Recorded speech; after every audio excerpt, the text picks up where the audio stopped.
ओम श्री वेद पुरुषाय नमः। नमस्कार। आज है क्लास नंबर 34 और अब हम श्रीमद् भगवद गीता जी शंकराचार्य जी के भाष्य के आधार पर इसको कर रहे हैं। अब आरंभ किया जाता है। ओम श्री सीतारामचंद्राभ्यां नमः। नमो गुरुभ्यः। अथ कालदेवताः श्री संवत् 2080 माघ कृष्ण पक्षः द्वादशी पूर्वाषाढ़ा नक्षत्रम बुधवारः उत्तरायणम शिशिर ऋतुः द्वादशी। ओम तत्सत। श्री शंकराचार्याय नमः। अच्छा जी, तो पिछली बार हमने जो देखा था उसकी रिवीजन। सिंहावलोकनम। सिंह माने शेर। शेर, और वो शेर जो है वो कैसे चलता है? 2 कदम आगे तो जब चलता है तो पीछे मुड़ के देखता है। उसको संस्कृत में सिंह के समान अवलोकनम, देखना कहते हैं। रिविजन, विजन को फिर से देखा जाए। तो कल हमने देखा शोक और मोह संसार का बीज रूप किस प्रकार है। अब ये शास्त्र का बहुत ही महत्वपूर्ण विषय है कि संसार में मोह हमने देखा था कि जो हमको प्रिय है, संसार में हमारे प्रिय बंधु बांधव आदि सब जो हमें प्रिय हैं, तो उनका प्रति हमें जो इस प्रकार एक प्रत्यय है, उनके प्रति हमारा एक आइडिया है जो करेक्ट नहीं है, जो हमें लगता है कि ये इनके बिना मैं नहीं रह सकूँगा, ये मेरे हैं, मैं इनका हूँ। जैसे हम, वो अगर ठीक है तो हम ठीक हैं, वो ठीक नहीं तो हम ठीक नहीं, ठीक है। तो इसलिए उनके साथ ही हमारा जैसे सुख जुड़ा हुआ है। तो जब वो हमें जैसा हम चाहते हैं वैसा वो हमें नहीं मिलते हैं तो हम शोक में चले जाते हैं। इस प्रकार संसार से जो हमारी प्रीति है, वो हम पूरे संसार को, अपनी दुनिया को अपने अनुसार बनाना चाहते हैं। और हर व्यक्ति यही चाहता है कि आप मेरे अनुसार बनिए। हम कहते हैं नहीं, आप हमारे अनुसार बनिए। इस प्रकार दो लोग भी कभी भी प्रेम से नहीं रह पाते हैं, क्योंकि कोई भी किसी के अनुसार नहीं चलना चाहता, सब लोग अपने अनुसार चलना चाहते हैं। इसलिए ये संसार एक दुख रूप बन जाता है। तो संसार को अपने अनुसार चलाने के लिए हम धर्म के मार्ग का अतिक्रमण कर लेते हैं। और जब हम धर्म मार्ग पे चलते हैं तब भी हम इसीलिए धर्म कर रहे हैं, बाय प्रॉक्सी। वास्तव में धर्म नहीं कर रहे, अपने जिस पे मोहित हैं उसको पाने के लिए लगे हुए हैं। सब लोग अपनी मोह की, जिस वस्तु के लिए उनका मोह है, उसको पाने के लिए वो कार्य कर रहा है, वो धर्म नहीं कर रहा। इसलिए जैसे एक तराजू होता है, वेइंग, जिसके द्वारा माल तोला जाता है, जिसको धर्म कांटा कहते हैं, उसके आगे कोई भी आ जाए, वो अपना वस्तु को तोलने में कोई ऊंच नीच नहीं करता, सबके लिए सम रहता है। क्यों रहता है? क्योंकि उसका किसी के साथ कोई मोह नहीं होता। इसीलिए धर्म कांटा जो स्केल है, जो वेइंग स्केल है, वो सदा सम रहता है।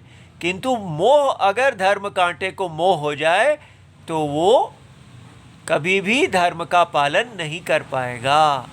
इसलिए ये जो कबीर जी का हमने सुना है कि कबीरा बैठा बाजार में सबकी मांगे खैर, ठीक है, ना काहू से दोस्ती ना काहू से बैर। ये बचपन में ही हम ये सब सोचा करते थे कि ये क्या बात है, कैसा देश है हमारा। यहाँ पर सिखाया जाता है किसी से दोस्ती ना करो। चलो ये तो ठीक है, किसी से वैर ना करो, लेकिन ये क्यों कि दोस्ती ना करो? होना चाहिए था कबीर जी को कहना चाहिए सबसे दोस्ती और ना कहू से वैर, ऐसा कहना चाहिए था। ये ना कहू से दोस्ती क्यों कह दिया? क्योंकि दोस्ती अर्थात प्रीति, मोह। आपका वैर भी आपका मोह है और दोस्ती भी आपका मोह है। तो इसलिए वैर और दोस्ती दोनों ही धर्म के से गिराने वाली हैं। दोस्ती केवल धर्म के साथ, ठीक है। तो ये जो बात है ये हमारे देश की विलक्षण ही है, असंगत्वम, असंग। और ये असंगत्वम कैसे आएगा? ये असंगत्व आएगा हमारे सत्य के अंदर प्रतिष्ठा होने से। ये जगत जो है मिथ्या है, तब मिथ्या जगत के प्रति क्या मोह और क्या शोक और क्या दोस्ती और क्या बैर, ठीक है। इसलिए जैसे भगवान को इस मिथ्या, इस असत्य जगत के प्रति कोई मोह नहीं है, उसी प्रकार जो ज्ञानी है उसको भी इस संसार के प्रति कोई मोह नहीं, निर्मोही। लेकिन निर्मोही का मतलब कोल्ड नहीं होता, भावनाओं रहित नहीं होता। उसके अंदर मोह नहीं है, लेकिन उसके अंदर आत्मा, जो आत्मा है वो आनंद रूप, शांत रूप, करुणा रूप है।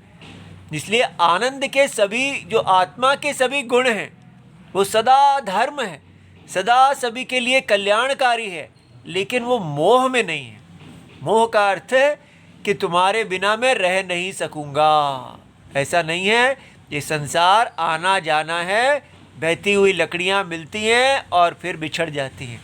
तो जितनी देर तक हम इकट्ठे हों, हम धर्म करें, एक दूसरे का इस प्रकार धर्म से कल्याण करें, ये हमारी संस्कृति है, ठीक है। अब हम आगे चलते हैं। आज हम पैराग्राफ नंबर 9 देखेंगे अपने भाष्य का। मूल शंकराचार्य जी का भाष्य हम देख रहे हैं और ये भगवद गीता का पैराग्राफ नंबर 9 हमारा ये तैयार है। पहले हम 8 पैराग्राफ्स देख चुके हैं। ये भगवद गीता नंबर 8 है, 8 नहीं, नंबर 10, शंकराचार्य शांकर भाष्य सहित, और इसमें हिंदी का अनुवाद है, शांकर भाष्य है और उसके बाद भगवद गीता है। ये आप गीता प्रेस की बुक्स, जो बुक है, इसको आप अवश्य खरीद लीजिए।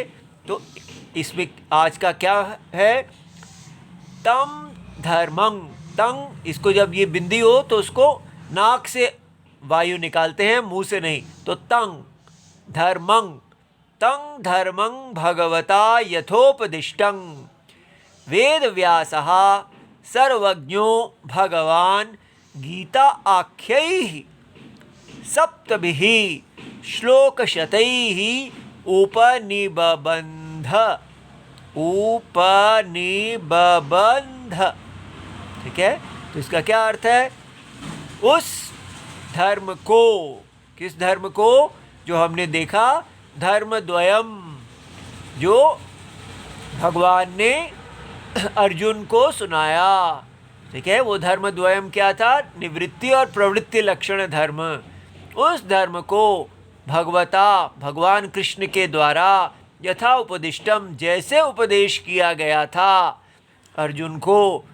तो वेद व्यास जी कौन है? वो सर्वज्ञ भगवान, ठीक है। भगवान ने सुनाया और वेद व्यास जी जो भगवान है, ठीक है। गीता आख्यैहि, गीता के नाम से जाने वाली प्रसिद्ध, सप्तभिः श्लोकशतैः, ठीक है, 700 श्लोकों के द्वारा उपनिबंध, उनको निबंध ग्रथित किया। अर्थात भगवान वेद व्यास जी ने उस सारे उपदेश को 700 श्लोकों में बांध दिया, ठीक है। तो हमें समझ में आ रहा है कि भगवान कृष्ण जी ने अर्जुन से श्लोकों में बात नहीं की थी। उन्होंने जो उनसे बात की उस सारे को वेद व्यास जी ने 700 श्लोकों में निबद्ध करके एक भगवत गीता नाम का ग्रंथ हमारे लिए दिया। ठीक है, ये भाष्य है। अब इस भाष्य को हम देखेंगे क्वेश्चन वाइज, ठीक है, जिससे हमें अर्थ पूरी तरह समझ में आएगा, गहराई में। तो प्रश्न पहला बनता है, जैसे भगवान ने, श्री कृष्ण जी ने भगवत गीता जी का उपदेश किया था, क्या वेद व्यास जी ने उसे स्वबुद्धि दोष से दूषित तो नहीं कर दिया? क्योंकि जब एक भगवान कृष्ण जी ने कुछ कहा, उसको वेद व्यास जी ने समझा और समझ के फिर लिखा, तो उनके समझने के अंदर कहीं भगवत गीता दूषित, कंटामिनेट तो नहीं हो गई? तो उसका उत्तर दिया जाता है, तम धर्मम भगवता यथा उपदिष्टम वेद व्यासः सर्वज्ञः भगवान। ठीक है, मैंने संधियां तोड़ दी हैं ताकि आपको सरलता हो। उस धर्म को, कौन सा धर्म? प्रवृत्ति लक्षण धर्म को और निवृत्ति लक्षण धर्म को। ये हम देख चुके हैं। प्रवृत्ति लक्षण धर्म क्या है? कर्म का करना और फल का आना, अर्थात भगवान के वपु में, जो भगवान का, नारायण का शरीर है, वेद विराट शरीर, उसमें वो यज्ञ रूप है, उसमें हमारा जो यज्ञ आहुति बनता है, अगर हम सिर हैं तो सिर का कार्य करेंगे, भुजा का कार्य करेंगे, जांघ का करेंगे, और यदि हम जहाँ भी हमारा स्थान है, यदि हम वर्णाश्रम के अंदर हैं, बाहर हैं, पास हैं, समीप हैं, जो भी हैं, जो भी हमारा स्थान है, उसमें हमारा एक यज्ञ में आहुति बनती है। सबको, सनातन धर्म यही है, चाहे वो हिंदू हो, मुसलमान हो, कोई भी हो, सब इस प्रवृत्ति और निवृत्ति लक्षण धर्म, वो सब के सब इस विराट शरीर के अंदर हैं। और विराट शरीर के अंदर सबको सनातन धर्म, जो प्रवृत्ति लक्षण धर्म है, उसको पालन करना है। सबका यज्ञ में आहुति है, और इसलिए वो अगर उसके अनुसार नहीं चलते हैं तो उनका हित नहीं होता है, यदि उसके यज्ञ के अनुसार चलते हैं तो उनका हित होता है। ठीक है, तो ये हमने देखा कि सब कर्म से बद्ध हैं। तो और एक है सामान्य कर्म और एक है विशेष कर्म। जैसे चार आश्रम, जो वर्ण हैं, ब्राह्मण, क्षत्रिय, वैश्य, शूद्र, उनका विशेष कर्म है, और जो इस वर्णों से बद्ध नहीं है वो सामान्य धर्म है उनका, के सत्य आदि वचनम और अहिंसा आदि, जो भी अभी हम देखेंगे सामान्य धर्म आएगा, कौन कौन से हैं जो सब मनुष्य को पालन करने हैं। और विशेष धर्म में वर्णाश्रम धर्म के जो अधिकारी हैं वो अपने वर्ण के अनुसार कार्य करते हैं। इस प्रकार पूरी सृष्टि प्रवृत्ति लक्षण धर्म, सनातन धर्म, सदा नूतन, सदा रेलेवेंट, एवर रेलेवेंट, सदा रेलेवेंट धर्म जो है उसके अधीन आता है। सो अच्छी तरह समझ लिया जाए कि ये कोई तरकारी की दुकान नहीं है कि आप हिंदू दुकान में जाएंगे या ईसाई दुकान में जाएंगे या मुसलमान दुकान, कौन सी दुकान से माल खरीदेंगे। ये सत्य ग्रेविटी के समान, जैसे सूर्य हैं सबके ऊपर चमकते हैं, उसी प्रकार जो सनातन धर्म है वो सबके लिए है, एक ही है। ठीक है, बस अपने अपने स्थान से सबको अपनी अपनी यज्ञ आहुति देनी है। ये, इसको असमानता नहीं मानना चाहिए, ये समानता है कि सब अपने अपने कर्मों के अनुसार अपने अपने स्थान को प्राप्त करते हैं। ठीक है, तो प्रवृत्ति लक्षण धर्म और निवृत्ति लक्षण धर्म। निवृत्ति लक्षण धर्म क्या है? जब हमें ये समझ में आ जाता है कि ये भगवान ने जो यज्ञमय वपु, यज्ञमय शरीर, अनंत शरीर धारण किया हुआ है, ये धरी शरीर भगवान का वास्तव में केवल असत्य है और इसकी आत्मा सत्य है। सत्य और असत्य में अज्ञान के कारण, अविवेक के कारण हम ऐसा समझ रहे हैं कि हम ये शरीरधारी हैं, हम वास्तव में शरीरधारी नहीं, हम जगत के परम सत्य जीवीश्वर भेद को धारण करने वाले परमात्मा हैं, उससे विलक्षण।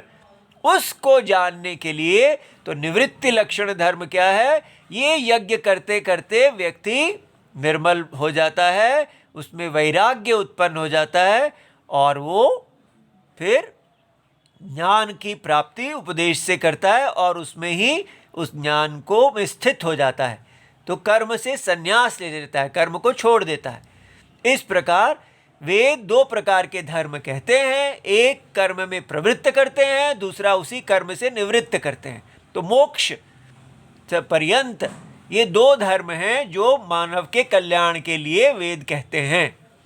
अच्छा जी, तो इन धर्मों को भगवान श्री कृष्ण जी के द्वारा जिस प्रकार उपदेश किया गया उसे भगवान वेद व्यास जी जो सर्वज्ञ हैं, अर्थात अपने ज्ञान के कारण सर्व जगत व्यापी, भगवान अपने आप को सर्व जगत व्यापी ज्ञान स्वरूप परम सत्य परमात्मा ही देखते हैं।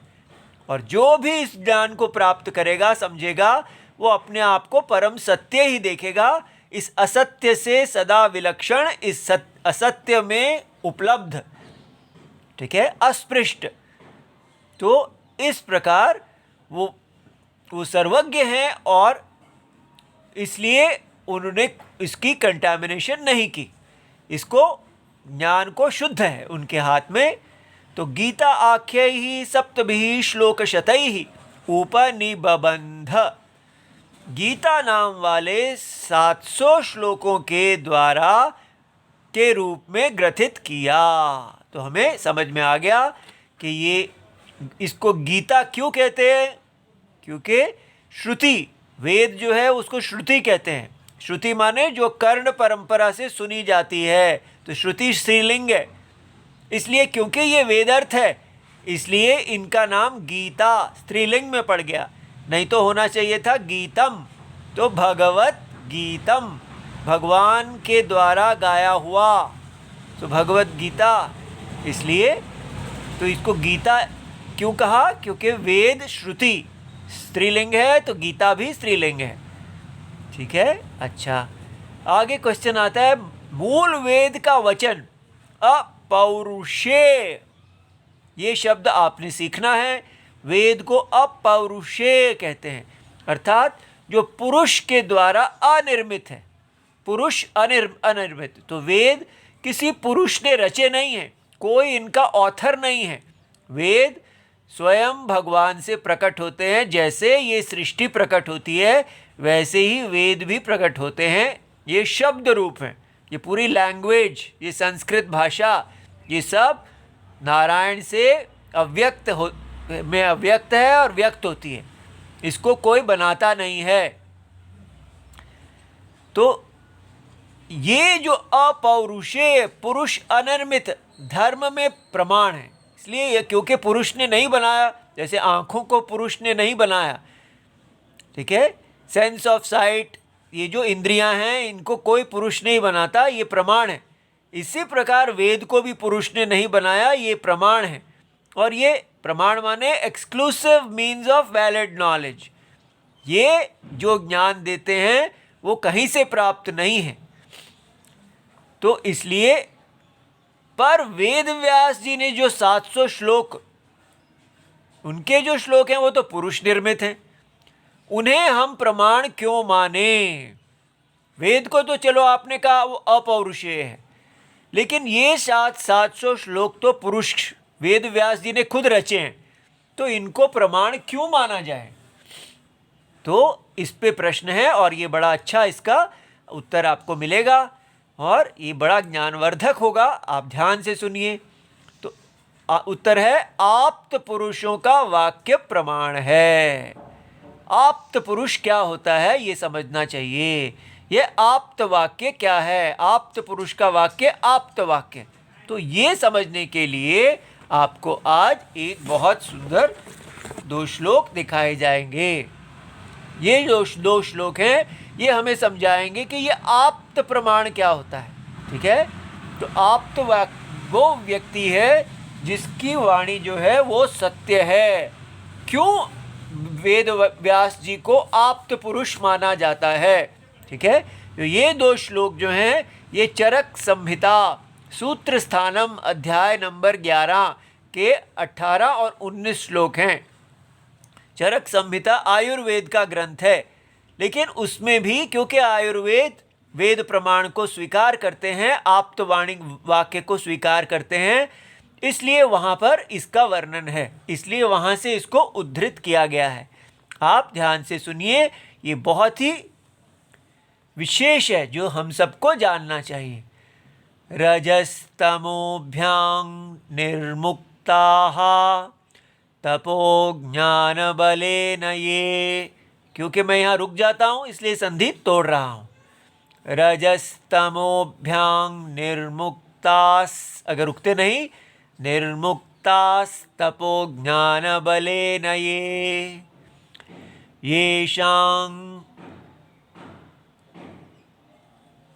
येषां त्रिकालममलं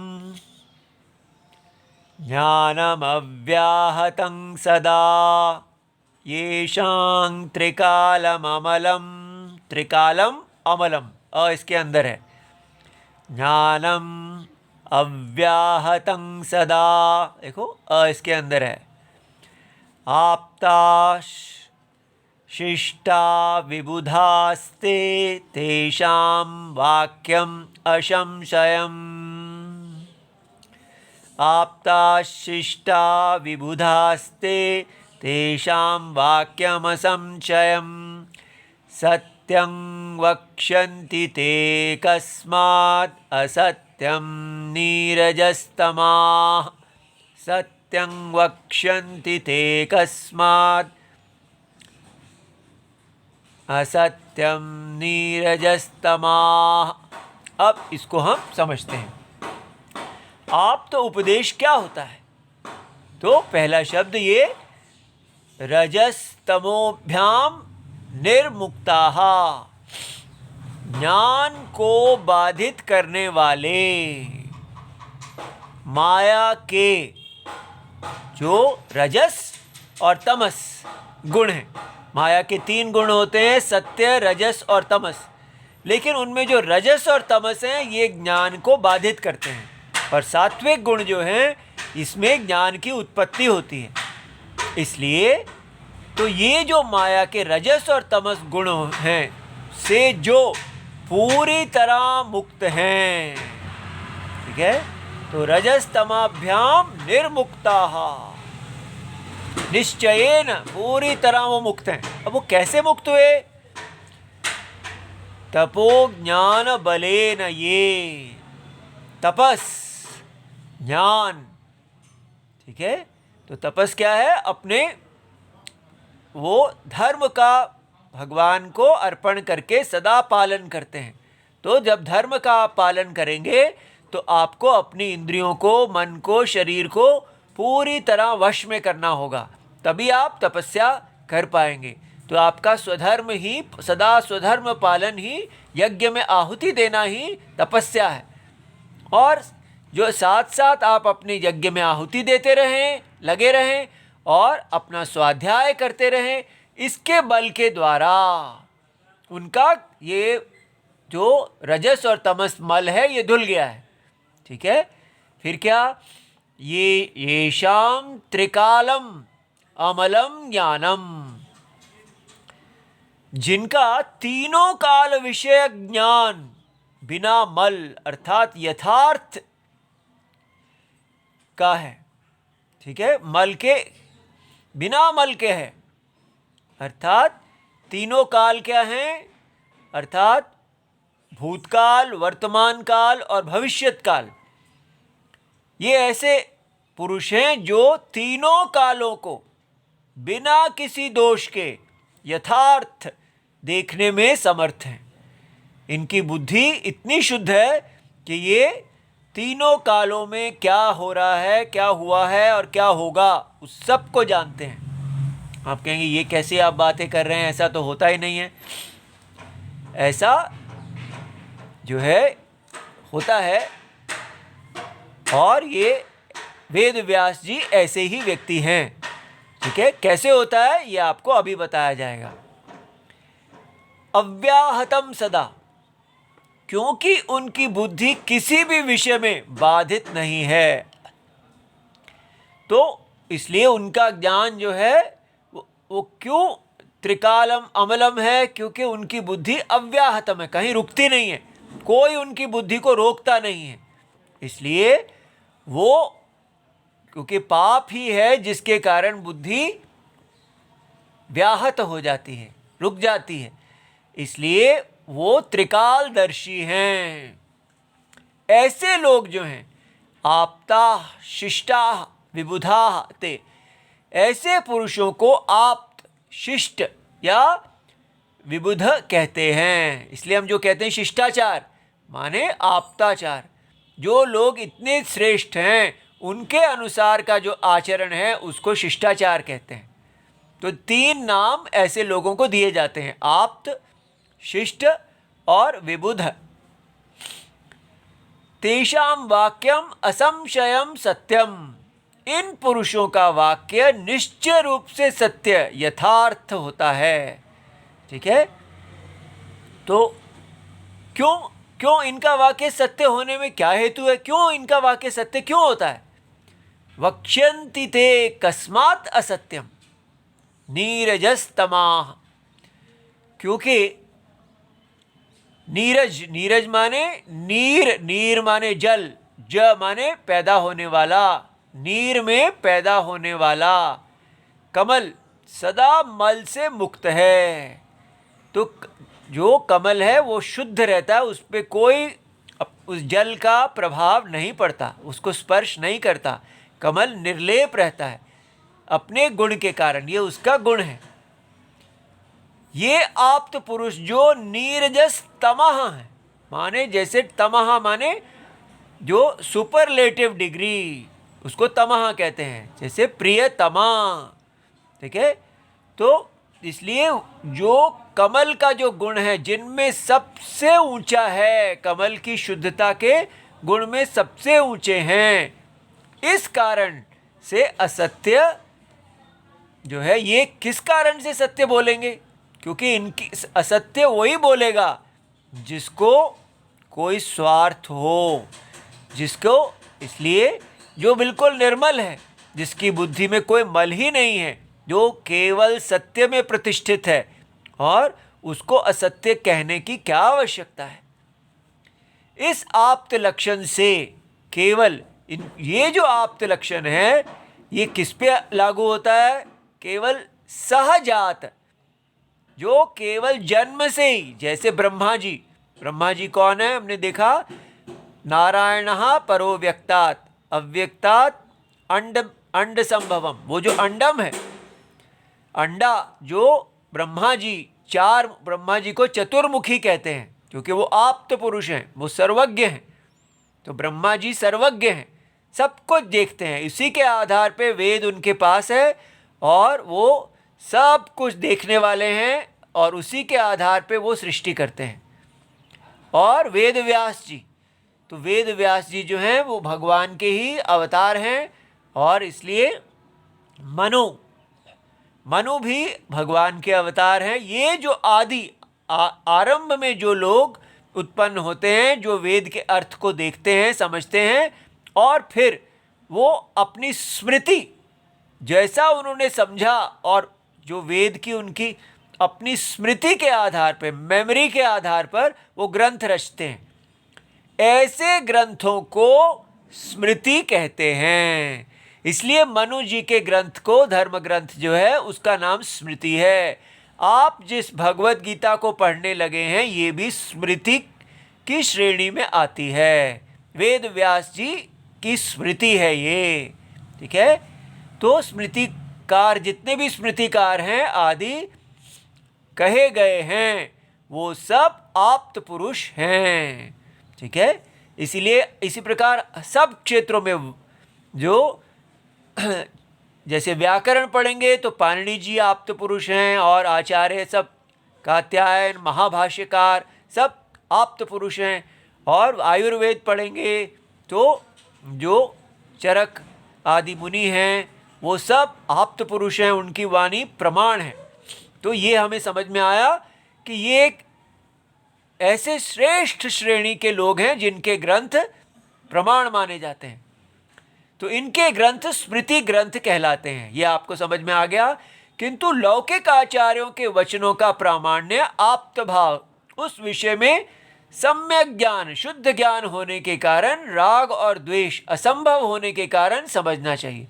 तो उसके बाद जैसे शंकराचार्य हैं वो भी आप्त पुरुष हैं, या अगर उनको कहो कि नहीं नहीं वो तो आप्त पुरुष नहीं है, तो चलो वो भी प्रामाण्य है। उनका प्रामाण्य क्यों है? क्योंकि सम्यक ज्ञान, उनमें शुद्ध ज्ञान है और वो कोई राग द्वेष उनमें नहीं है, तो उनका प्रामाण्य है। इसी प्रकार आप्त उपदेश से जनित बुद्धि, इस उपदेश को जो भी प्राप्त करेगा उससे जो बुद्धि प्राप्त होगी वो बुद्धि भी प्रमाण मानी जाती है, तो बुद्धि भी आप्त हो जाएगी। इस प्रकार हमें ये समझ में आया कि वेद व्यास जी को क्यों सर्वज्ञ कहा गया और उनकी वाणी क्यों प्रमाण है। ठीक है, ये हमने चक्रपाणि दत्त जी की टीका से इस सारे को किया है। ये इन्होंने ये जो चरक संहिता के ऊपर टीका लिखा है। और अब यहाँ समाप्त करते हैं। इति सर्वम शिवम। WhatsApp number 8577055977। स्वामी नित्यानंद सरस्वती जी। जय जय सीताराम।